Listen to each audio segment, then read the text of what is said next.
All right, hello everyone. Welcome to the next video in our series on 10 steps to learning chess tactics and combinations for beginners.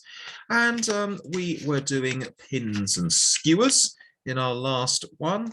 And we've got 6 more examples of that today. In fact, 3 examples of pins and then 3 examples of skewers. And our first game today actually contains a very well-known name. We've got the white player is Dr Tarash, who was a massively famous grandmaster around the 1900 mark. Very much close to world championship caliber player at that point. And he's playing the white pieces here against a guy called Simonson. And we're in Berlin in 1887. So as I record this, it's 145 years ago that this game was played. Isn't chess amazing? Right, let's see how Tarash gets on. E4, E5. Let's turn the lines off. And knight to F3, knight to C6. And by the way, for anyone who's watched the openings course, the Dr. Dave openings course that I did, opening videos, I should say, that I did on that playlist, you'll have seen the Tarash variations of different things. And it is, of course, this player that it's named after. So knight to C3, knight to F6, D4, bishop to B4, D5 from Tarash, and knight to E7 from Simonson. And that's already a pawn gone by the looks of it. Knight takes E5. But knight takes E4. So there is a pin here. Simonson has pinned the white knight. So white can't play knight takes knight. It won't let me look because the bishop would take the king. Okay. Queen to D4 from Tarash. Bishop takes C3 with check. Pawn takes C3. You can't take with the knight, with the queen, because knight takes queen would be quite good. Knight to F6. Bishop to G5. And knight to G6. And this is a slightly trickier one to find the next move, but I'm going to let you have a go. The point here is that the black knight is pinned. And by now you should have some idea, what do we do with a pinned enemy piece? Well, Dr. Dave's title for this game in the book is Poking a Pinned Piece Again. So maybe that gives you a clue. So if you want to have a go at finding the correct next move for white, feel free to press pause. Otherwise, I will carry on in 3, 2, and 1. So this is attacked once at the moment and defended twice. But white has a move that can turn that from 1 against 2 to 3 against 2. And the move is knight to G4. And after knight to G4, you're looking, the computer saying plus 2.5. There's just no way to defend here. You've got 2, 3 attackers, but only 1, 2 defenders. And I don't think there's going to be anything much that you can do here as black except lose a piece. I don't think even the computer will come up with a rescue here. What does the computer think is best? Queen E7, check, and then get out of the way, I should think. Yeah, okay, so queen to E7, white moves the king, and that doesn't help because it's still pinned. Nothing's really changed. Computer says you might as well just play, what, H6, and then accept that you're going to lose material. So takes, and I imagine knight takes F6. King to D8, and this position is looking pretty good for white. They're a pawn up with a very, very nice position, and bishop D3 is a cool move because what it's doing is not attacking the knight, and if that knight isn't there anymore, this rook isn't defended, so then there's a possibility of the knight moving and the queen can take the rook, and oh my goodness, all very exciting. So that was, yeah, quite a nice little move from Dr Tarash. Excellent. Second game we have today, Arns against Dykhoff. I'm not sure how to pronounce that. And this is Germany in 1937. So let's see what happens here. This game is called by Dr. Dave Pin and Counter Pin. So, okay. So E4, E5, knight F3, knight C6, bishop C4, knight F6. And oh, let's turn the lines off. We don't need them at the minute. And D4, E takes D4, castles. Oh, I think black's about to get greedy here. Yeah, this is okay to take 1 pawn. Knight takes E4. Might be a bit greedy to take a second one. Computer says it's pretty level. It's interesting, isn't it? Look at that. Black has got 2 extra pawns on the board compared to white. And yet the computer says, if anything, it's dead level. So white has got a lot of compensation for these 2 pawns in this position. So what's the 6th move? Let's have a look. Rook E1, I expect. Yes, it's Rook E1. So pinning the knight. We have a pin. There's one. D5 from black. So a protected pawn to support the knight. Knight to C3. Well, what do we do with a pinned piece? We hit it again. Now this is very interesting because this looks like it just loses a piece, and position's still pretty level. Well, let's see what happens if you take the piece. We do, and now bishop takes is quite clever. So this knight is now still pinned, but by sacrificing this knight, white has actually managed to remove the pawn that was defending this knight, and now it's going to drop. So bishop to e6 from black, and rook takes e4 from white. So now we've got another pin. This bishop's now pinned. Now the computer says this is actually really, really good for black. And Dr. Dave's comment is white is relying on a pin to hold up his bishop, but the white bishop is also pinned. Black knight to e7, pawn takes c3, and knight takes d5. And a resignation from white. Interesting. If we go back a few moves here, I think at this point, I just let the computer think here. I think if white plays slightly differently here and just plays bishop takes e4, it's probably pretty level, isn't it? So yeah, so this position is actually pretty level. But as white gets a little bit greedy and does it with the rook, they get themselves into trouble. And the reason is that this bishop is now pinned as well. Why? Well, queen takes down here. You can't move this bishop because the queen is hanging, as we say in chess, an undefended piece is a hanging piece. So yeah, that's a real mistake. Rook takes e4. So we've had all kinds of pins in this game. No wonder Dr. Dave called it pin and counter pin. So after knight e7, remember the bishop is pinned, and now it's attacked 1, possibly 2, 3 times and only defended the once. So ouch, nasty. All right, let's get to our next game. This one's entitled 2 Pins, and the players are Bobras and Hedke. This is the Bavarian Open in Germany, 2005. Okay, let's see how this one goes. So e4, e5. Let's turn off the lines for the minute. Knight f3 and d6. d4, e takes d4, knight takes d4, knight to f6, knight to c3. It's all very normal stuff so far.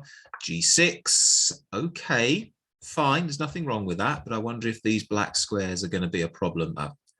I know they're green. People always say, well, they're green. I know, but it's just traditionally they're the black squares on a board or the dark squares, whatever. I know they're green on this one.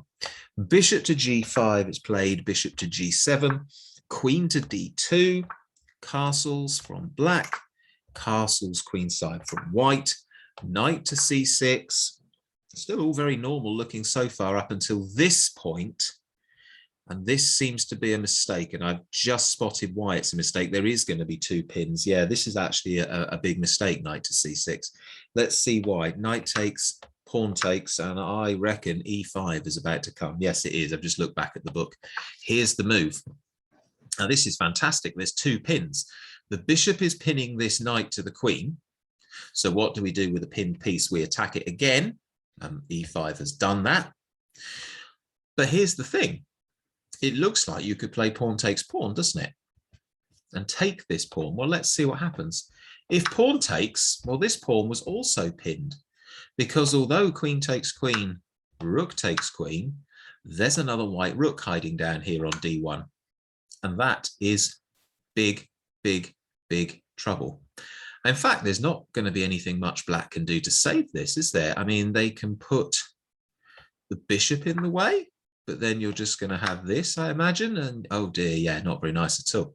So 2 pins in 1 in that game. Ouch. All right, so we've seen a lot of pins. Now, we're going to have 3 games now where we see skewers. And remember, the only difference between a pin and a skewer is that in a pin, the more valuable piece is the one that is behind the line. In a skewer, the more valuable piece is in front. So you'll see what I mean when we get to the example.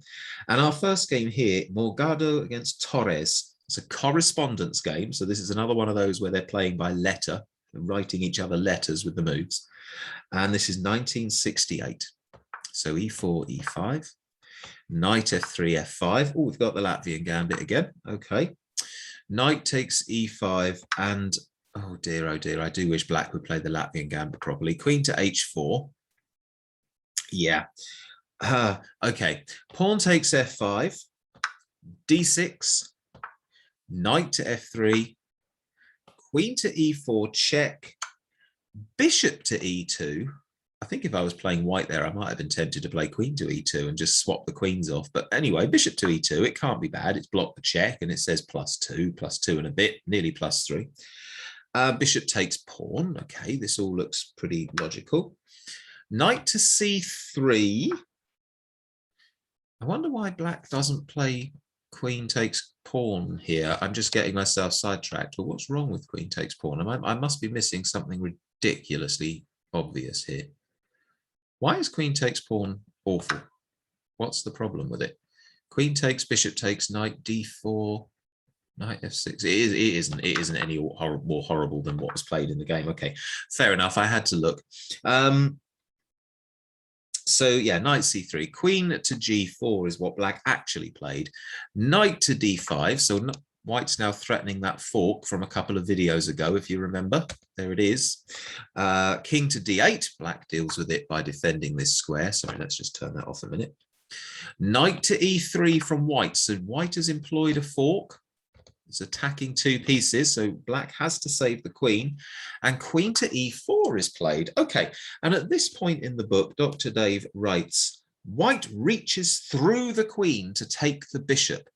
Now, is that enough of a clue for you to spot the correct next move for white? If you want to have a go, press pause, and otherwise I will carry on in 3, 2, and 1. And here's the skewer, the bishop to d3, protected by the pawn. That's attacking the queen, but if the queen moves, bishop takes bishop. And you can't really, as black, I mean, you could play here, but it doesn't make any difference, because bishop takes, you can't really play queen takes because the bishop's also protected by the knight. But that's a skewer. It's a kind of a pin, but it's where, excuse me, the more valuable piece, in this case the queen, is the one in front. Ouch, that's a nasty finish. Is that the end of that game? Yes, there was a resignation there. Okay. All right, let's see another game with skewers and pins. Now this one is called a modest skewer. And it's Richter against Bigot. B-I-G-O-T-T. Bigot? Anyway, who cares? 1991. Let's see how these two got on. E4, E5. Knight F3, Knight C6. D4, ED4, Knight D4, Knight D4, Queen D4, B6. We've seen this before up to here in other games. Bishop to c4, bishop to b7, castles, queen to f6, bishop to e3, and queen to c6.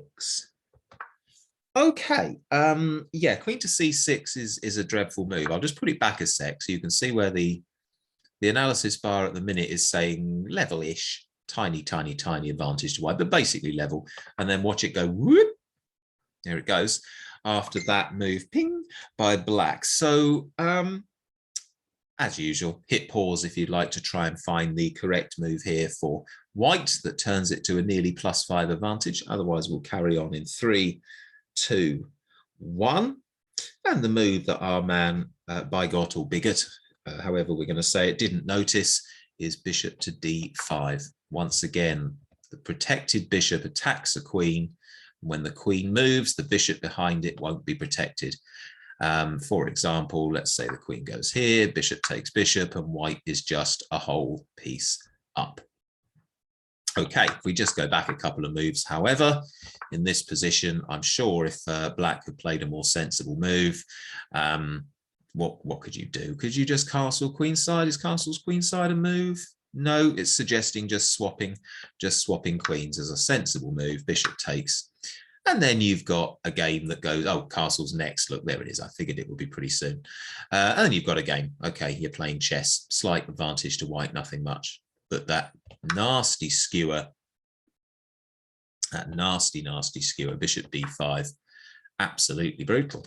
Nasty. Okay, one more on pins and skewers, and then we will finish for this video. And we have Robbins against Anders. And this is from 1970. And this is another correspondence game, but this time it's a tournament. It's the Betinch Memorial. Now, Betinch was a Latvian master player who was very well known for playing the Latvian Gambit. In fact, I think he's one of the masters who played it so much that he's the reason my pet opening is called the Latvian Gambit. But unfortunately, of course, the Latvian Gambit keeps getting beaten in this book because the guys with the black pieces aren't playing it very well. Anyway, bishop to c4 is a perfectly good idea. I really like b5, question mark, exclamation mark for black here. It's completely crazy. But the move black plays is d5. And I'm not convinced about that one at all, but let's see how the game goes on. Bishop takes, knight to f6. So I guess that's the idea, is to bring the bishop to this square so that you can sort of do this strange looking fork, not there from the knight on these two pieces. I guess that was the idea. But bishop to b3, the bishop just retreats, which doesn't seem like maybe it's the best move, but okay. Knight takes here, knight takes here. This is already an absolute mess of a position. Look how open the two kings are. Knight takes f2 from black. Oh my goodness, that can't be good. No, the computer's just decided that means it's plus 17. So that's a catastrophic blunder, clearly. Queen to h5 from white, check. G6 from black, and bishop to f7, check. King to e7. Oh my goodness, it's a king hunt. Queen to g5, king to d6, and queen takes d8. Okay, so that was your skewer. I was expecting something to do, but in fact, the skewer is here. It's the queen attacking the king with the queen behind. Of course, the black king can't go here because of the bishop, can't go here because of the knight. And therefore, when he goes here, the black queen is unprotected, and that's the end of the game. Ouch. Nasty. If we go back to this position, I am pretty confident that black is not needing to play knight takes f2. There is a slight advantage to white, but what on earth are you going to play here as black? Maybe queen g5 might be possible, but then there's a fork here. Queen f6, maybe. Knight d6 could be good. Knight d6 actually protects that square. I wonder if that's the best move. No, it's not got knight d6. Queen d4, queen f6, I suggested. Why doesn't it like knight? Oh, knight f6 is probably running into the queen coming out here again, is it? Let's have a look. Is it queen h5? Queen h5 check is, yeah, so knight d6 is no good. So a bit of a pickle black's got into there. So computer's saying queen d4. Anyway, yeah, that's not what happened in the game. This happened in the game. A horrible, horrible skewer to end this video. Ouch. All right, that will do for pins and skewers. Thanks as ever to Dr. Dave for letting us turn his book into videos, and I will be back with another video soon on the concept of nets, trapping enemy pieces in a chess net. Thanks for watching. See you later.